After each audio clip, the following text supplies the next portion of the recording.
দিমেত্রিয়াসও বলছে কি যে তালাল ছিল বলে আমি পাস পেতাম তখন, এখন পাচ্ছি না। এই পড়লাম, এই তোমাদেরই ভাই এতে পড়লাম, গতকাল বেরিয়েছে। পড়লাম। এটা অতি দুর্ভাগ্যজনক কথাবার্তা। এটা তুমি হায়েস্ট করার 1 বছর আগে তুমি হায়েস্ট করেছিলে, তিনি বলছে যে তুমি বলছো সাহায্য করে না। এটা তো তাহলে তুমি প্রফেশনাল প্লেয়ার, তো তুমি তো কোটি টাকা নিয়ে তুমি কি জানতে যে আমি এই তালালকে তোমাকে কি বলে সই করিয়েছিল ইস্টবেঙ্গল ক্লাবের অফিসিয়ালরা যে তালালকে আমি সই করবো, তালাল তোমাকে খালি বল দেবে আর বাদ বাকিগুলো বল দেবে না নাকি? এটা হয়? এটা ফালতু কথাবার্তা, বাজে কথাবার্তা। ওর মতো প্লেয়ার থেকে আশা করি না। শিশিরদা, এই যে আমরা দেখছি যে অনেকে বলছেন যে চোট ইস্টবেঙ্গল চোট করে গোটা মরশুমটা শেষ হয়ে গেল, কিন্তু আমরা একবার ভেবে দেখছি না যেই খেলোয়াড়রা আসছেন তারা কি সম্পূর্ণ ফিট হয়ে আসছেন? এটা একটা বড় প্রশ্ন। আজকে এইগুলো দেখতে হবে। এজেন্ট রাশটা যেন বেশি হয়ে যাচ্ছে। তুমি লিগের খেলা তুমি দেখো না, যে নাইজেরিয়া এইসব যেগুলো প্লেয়ার আগে আসতো আমাদের, এখন ওসব নেই। এখন দেখো তুমি স্পেন আর এ থেকে চলে আসছে। আমি অনেকবার বলেছি যে এজেন্ট তুই এই স্পেন, এই আমাদের নাইজেরিয়া, কেনিয়া, এই যে চিমা থেকে শুরু করে যেসব প্লেয়ার এসেছিলো সেইগুলোকে নিয়ে এসো। ওখান থেকে এজেন্ট, ওদের এজেন্টগুলো কোথায় গেল? ও দেশের এজেন্ট নেই, তার মানে এদের একটা চক্র আছে। এই আজকে এই যে স্প্যানিশ, এই যে এদের একটা চক্র আছে, এজেন্ট থেকে আরম্ভ করে কোচ থেকে আরম্ভ, তুমি দেখো, লক্ষ্য রাখো না, কোচ এ সব স্পেন। এটা ঠিক, এরা একটা চক্র আছে, চলছে বলে ইন্ডিয়ার ওপরে এরা ফোকাস করেছে। এই সাক্ষাৎকারটা তাদের জন্য যারা রোদে পুড়ে ঘামে ভিজে নিজেদের প্রিয়জনদের শেষকৃত্য সম্পন্ন করে ওই গ্যালারিতে যান, ইস্টবেঙ্গলের হতশ্রী পারফরমেন্স দেখেন, আবার জীবন বাজি রেখে বাসে ঝুলতে ঝুলতে বাড়ি ফিরে যান। এই সাক্ষাৎকারটা তাদের জন্য। আমার সঙ্গে রয়েছেন লাল হলুদ জার্সিতে বহুযুদ্ধের নায়ক শিশির ঘোষ। আজ থেকে 3 মাস আগে একটি সাক্ষাৎকার নিয়েছিলাম যেখানে তিনি বলেছিলেন যে 30 বছর আগের শিশির ঘোষ থাকলে ইস্টবেঙ্গলের সব দায় মাথা পেতে নিতাম। আজকের দিনে দাঁড়িয়ে ওই লাল হলুদ জার্সিতে যে খেলোয়াড়রা খেলছেন তারা কি এই সব দায়টা মাথা পেতে নিতে পারেন? কারণ কর্মকর্তারা তো সব কিছু উজাড় করে দলটা করেছিলেন, তারপরেও এই হতশ্রী পারফরমেন্স, এই দায় কার? দেখো, দায় কার বলতে আমি প্রথমে প্লেয়ারদের দায় দেবো, কারণ খেলাটা প্লেয়াররা খেলে। তা সেখান থেকে বাজে পারফরমেন্স হলে 11 জনের, ফুটবল তো 11 জন প্লাস বাইরে যারা আছে তাদের খেলা, প্লাস দর্শক তো আছেই। আমি বলছি যে প্রথমে আমি প্লেয়ারদের দায়ী করবো এই জন্যই যে প্লেয়াররা খেলবে, মাঠে খেলবে, বাইরে অফিসিয়ালরা খেলবে। আমি টিম পরের কথা আসছে, টিম কিরম হয়েছে না হয়েছে পরের ব্যাপার, কিন্তু আমি মাঠে খেলতে পারলাম না, আমি দিনের পর দিন মানে দোষ দিয়ে যাবো, মাঠ এবড়ো খেবড়ো, রেফারি এই করেছে ওই করেছে, এইসব না দিয়ে আমার মনে হয় প্লেয়ারের মতো ব্যবহার করা উচিত মাঠে। এবং প্রত্যেকটা ঘাস, যেমন প্রতিটা বড় বড় প্লেয়ার, আহমেদ খান থেকে আরম্ভ করে, সুধীর কর্মকর থেকে আরম্ভ করে, মনোরঞ্জন মোর্চা, ভাস্কর, সুরিশ সিং, মানে ইস্টবেঙ্গলের তাবৎ সুভাষ ভৌমিক, কার নাম কাকে ছেড়ে কাকে কথা বলবো, হাবিব দা, আকবর দা, ওই মাঠে তো খেলে গেছে, ওই মাঠে তুমি প্র্যাকটিস করছো। ওই টিম, ইস্টবেঙ্গল টিমটা তো আর 70 দশক আলাদা, 80 দশক আলাদা, 90 দশক আলাদা, বা এখন যেরকম আছে এই টিম তো আলাদা করার কোনো জায়গাই নেই। জার্সিটা তো লাল হলুদ, সাপোর্টার তো বাঙাল, যত বাঙাল, ঘটিও ইস্টবেঙ্গল সাপোর্টার আছে, প্রচুর আছে, প্রচুর। এখনকার দিনে তো আছি, আমি ওই দিকেই আছি। কিন্তু প্লেয়ারদের খেলাটা যদি খেলতে পারতো, মাঠের দিকে নজর দিতে পারতো, খেলার দিকে নজর দিতে পারতো, আমার মনে হয় খুব ভালো হতো। আর টিম, সত্যি কথা বলতে গিয়ে আগের বার হচ্ছে টিম ভালো হয়েছে, কিন্তু প্রথমে যেমন কোয়াদ্রো থেকে কোচ নিয়ে একটা প্র্যাকটিসের মানে একটা বাহানা চললো যে ফিট নয়, প্র্যাকটিস ঠিক মতো করায়নি। একটা সুপার কাপ জিতে হয়তো অনেক কিছু ভেবে ফেলেছিল, ঠিক সময়ই চেঞ্জ করেছিল কোচ, কিন্তু টিমটাও করেছিল, কোচের এতেই তো টিমটা করেছিল। কোয়াদ্রো তো হয়তো ভালো ফল এসেছিলো, ভালোই করেছিল, ঠিক আছে, কিন্তু তারপর এই যে, তাহলে কাদের দোষ? শুধু কি কোচের দোষ? এবার তুমি বলে অফিসিয়াল, আমি বললাম অফিসিয়াল ঠিক আছে, অফিসিয়ালের দোষটা না পরে দেখা যাবে। আমি তো প্রথম বলি মাঠে মাঠে তুমি তো খেলো, প্লেয়াররা খেলবে। আজকে দিমেতিয়াসও বলছে কি যে তালাল ছিল বলে আমি পাস পেতাম তখন, এখন পাচ্ছি না। এই পড়লাম, এই তোমাদেরই ভাই এতে পড়লাম, গতকাল বেরিয়েছিল। পড়লাম। এটা অতি দুর্ভাগ্যজনক কথাবার্তা। এটা তুমি হায়েস্ট করার 1 বছর আগে তুমি হায়েস্ট করেছিলে, তিনি বলছে যে সাহায্য তুমি বলছো সাহায্য করে না। এটা তো তাহলে তুমি প্রফেশনাল প্লেয়ার, তো তুমি তো কোটি টাকা নিয়ে তুমি কি জানতে যে আমি তালালকে তোমাকে কি বলে সই করিয়েছিল ইস্টবেঙ্গল ক্লাবের অফিসিয়ালরা যে তালালকে আমি সই করবো, তালাল তোমাকে খালি বল দেবে আর বাদ বাকিগুলো বল দেবে না নাকি? এটা হয়? এটা ফালতু কথাবার্তা, বাজে কথাবার্তা। ওর মতো প্লেয়ার থেকে আশা করি না। তো এখন দেখো ভাই, ও খেলতে পারছে না, আমি যদি ওই জায়গায় থাকতাম আমি চুপ করে থাকতাম, হ্যাঁ আমি খেলতে পারছি না, দোষ আমার, আমি মাথা বেঁধে আমি আরও প্র্যাকটিস করে জায়গায় আসার চেষ্টা করতাম, টিমকে জেতানোর চেষ্টা করতাম। এই কথাগুলো না বলে ও নিজে প্র্যাকটিস করে দ্বন্দ্ব তৈরি করছেন, করছে। একবার কোচের সাথে লেগে যাবে, পুরো টিমটা এখন মানে সত্যি বলছি কোলাপস হয়ে আছে।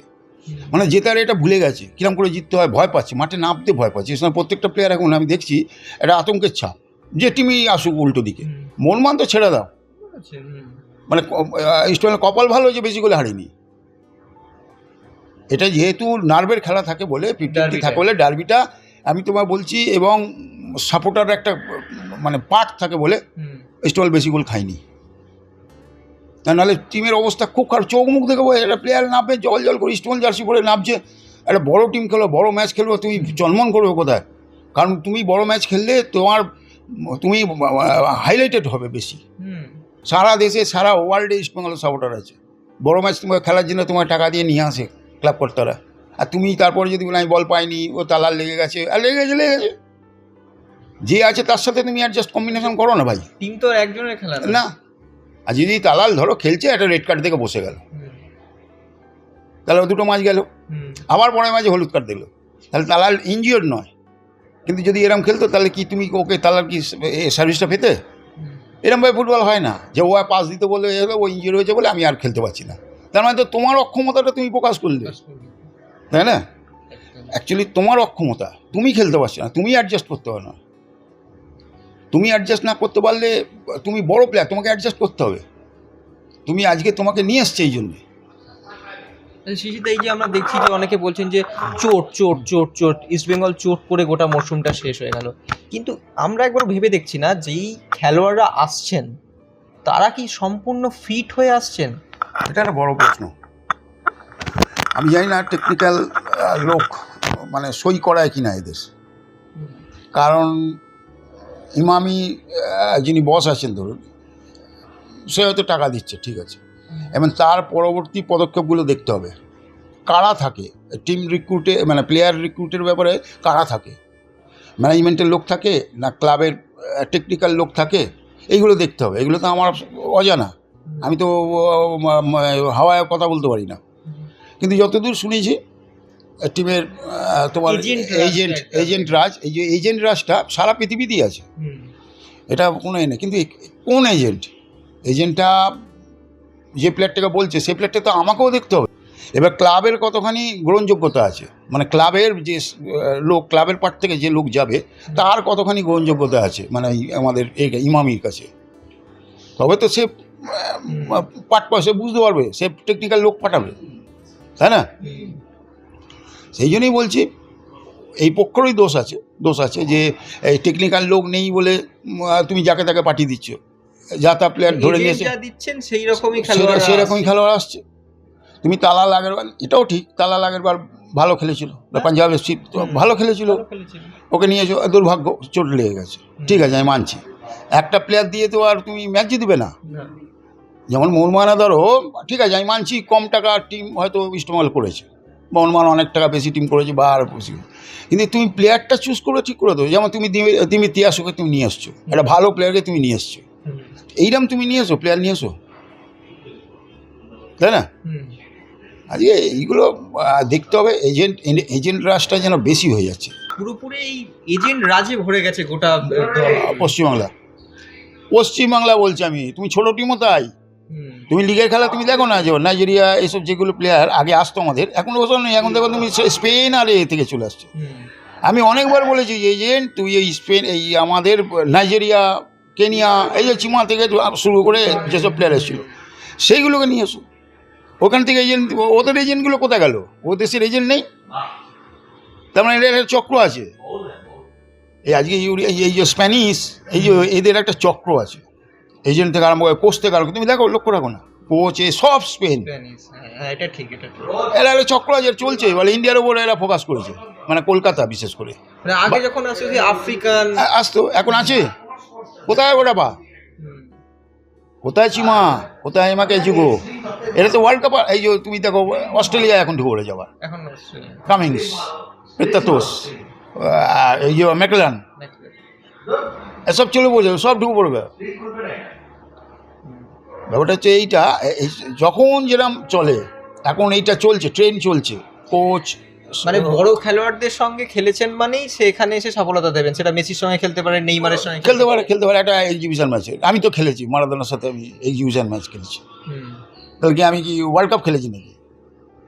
এটা হয় নাকি? এটা আমি মারাদোনার সাথে একটা এক্সিবিশন এসেছিলো, এখানে এক্সিবিশন ম্যাচ খেলেছি। মারাদোনা আমার গায়ে হাত রেখে ফটো দিয়েছি, তার মানে কি আমি ওয়ার্ল্ড কাপার হয়ে গেলাম? আমি কি খেলেছি?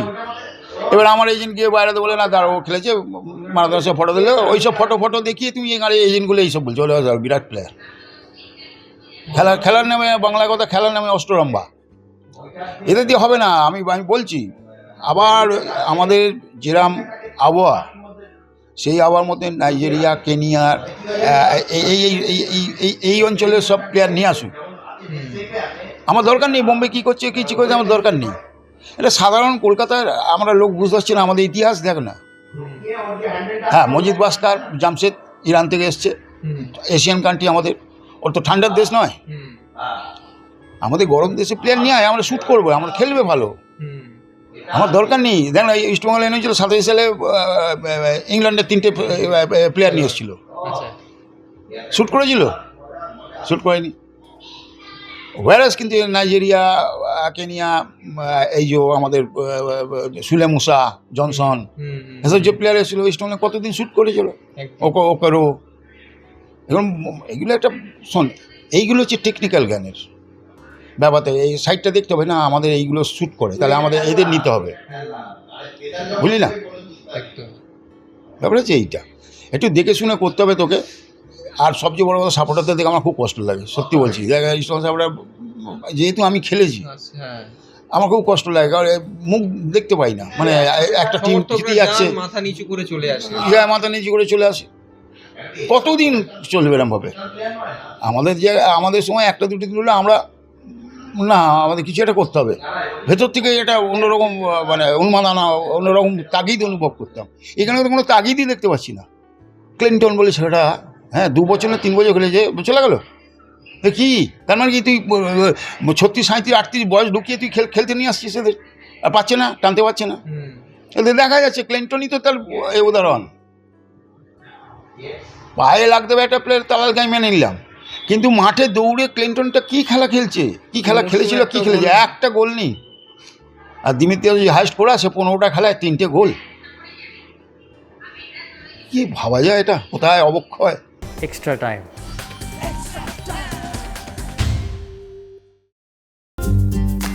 লেটেস্ট নিউজ আর এক্সক্লুসিভ ভিডিওর সঙ্গে আপডেট থাকতে এখনই সাবস্ক্রাইব করুন আমাদের ইউটিউব চ্যানেল। বেল আইকনে ক্লিক করতে ভুলবেন না যেন।